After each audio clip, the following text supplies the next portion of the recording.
Hey, do you remember before we closed down for this pandemic stuff, we were talking about doing some sourdough? I showed you those little glass jars that had the sourdough starter that I created, and I fed them all through the time we were shut down, and kept them really nice and strong.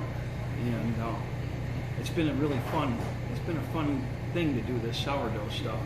Never really realized the amount of work that went into it until we started doing it.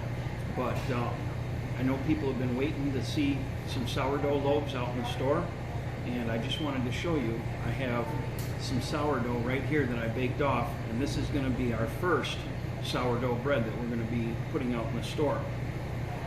This is a very basic sourdough.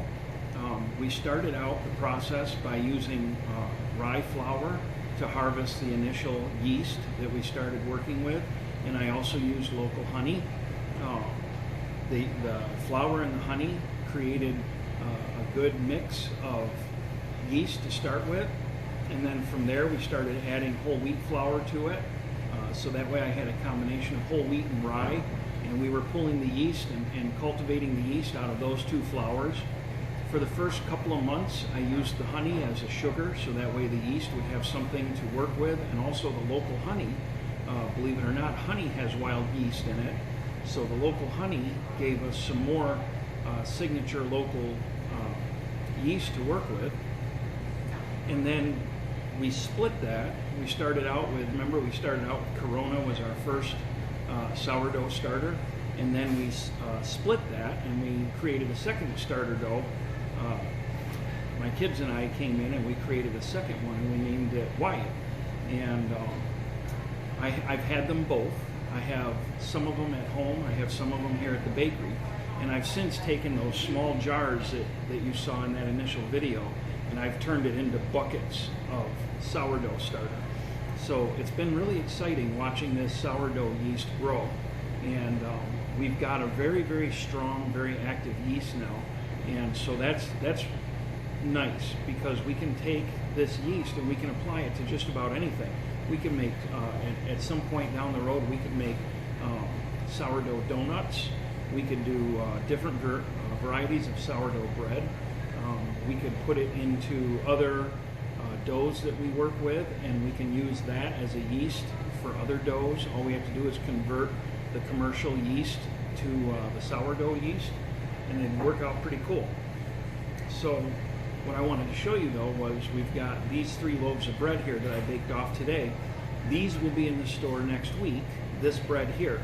Now I can only bake 4 loaves at a time because I have to order some more of the baking baskets that we used for it. So right now we're only doing small batches of 4 loaves at a time. But once we start getting some community feedback and see how people enjoy it, I'll order some more baskets and we'll increase our volume so that way we can bake as many loaves as we need to. So like I said, this one is a basic sourdough. It's very basic. It's just flour, water, salt, and the yeast that we've been harvesting all this time. So that's basically it. That's all that makes up this bread. And you can see that it's got a nice caramelized color to it. It's got a solid crust. And what I'm excited to see, because I've baked off several loaves already that are test loaves, so to speak, and we had some come out and some not come out, and like I said, it's been a really fun game. But I'm excited to see on these ones exactly what the crumb looks like. And typically on a sourdough you'll see a big open crumb, but there's debate on whether or not the crumb should be a big giant open crumb or if it should be a more tightly put together crumb, because then if you spread something on it like a jelly or a jam, any kind of spread, it falls right through those big open holes, and you're not really left with much bread. So there's a lot of debate going on whether or not the open crumb is the way to go. So what I'm going to do here is we're going to take and cut one of these open, and we'll see what the crumb looks like.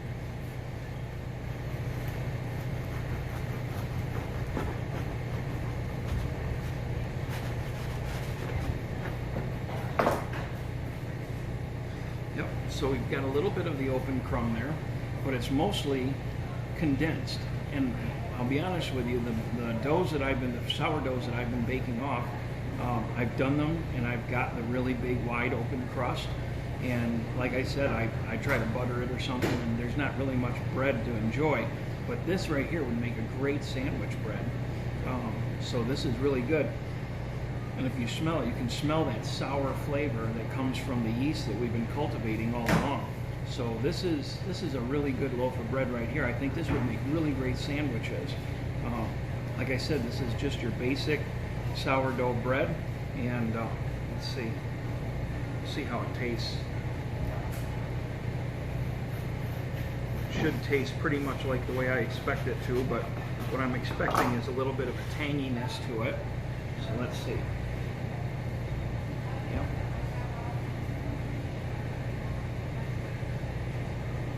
Yeah, you can definitely taste it. So the one signature to a sourdough, and the reason they call it sour, is because it has a sour tanginess to it. And you can really taste that. That comes out really well. And I'll tell you, if you smell the yeast that we have in here, the yeast is really strong. It's put out a really nice aroma. And when it's baking, it just smells absolutely delicious. So yeah, this is a very good sourdough right here. So like I said, these are the ones that we're going to have in the store. I haven't put together a price yet. I'll know that by Tuesday. When we bake the bread, we have to start it a day in advance, because this bread here took about 16 hours for the final fermentation stage. I started it yesterday morning at, I think it was around 7 o'clock in the morning is when I started mixing the dough. It sat until close to noon, and then we shaped it and put it in the baskets, and we let it sit for the final ferment until 4 o'clock this morning.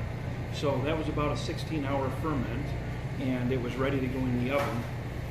And so what we'll do is we'll set our first dough on Monday, and that should give us a yield of 4 loaves on Tuesday.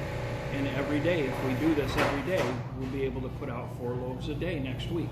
So if you're a big sourdough fan and you want to come down and try out this new sourdough, stop down. I'm very excited to see where this goes. And this is the first one that we're doing. The second formula that we've worked on is a rye sourdough. And that one has come out really good. And so I think what we'll do is we'll run this in the store for a little bit, and then we'll start running the rye sourdough. And that way you have several options on what kind of sourdough you want to try. So, hey, stop down, check it out. Next week we'll have this sourdough in the store. We're not going to take any orders because I can only do 4 loaves at a time, so I don't want to come in and find 20 orders for sourdough. But once we get to the point where we can do more of a volume, we'll definitely do that for you. So hey, I'm going to enjoy the rest of the sourdough bread, and I'm inviting you to come down and try it too. It's been a lot of fun doing this. It's been a really neat project, and I'm super excited to see where this goes. So hey, we'll take care. We'll see you guys next week. Have a good weekend.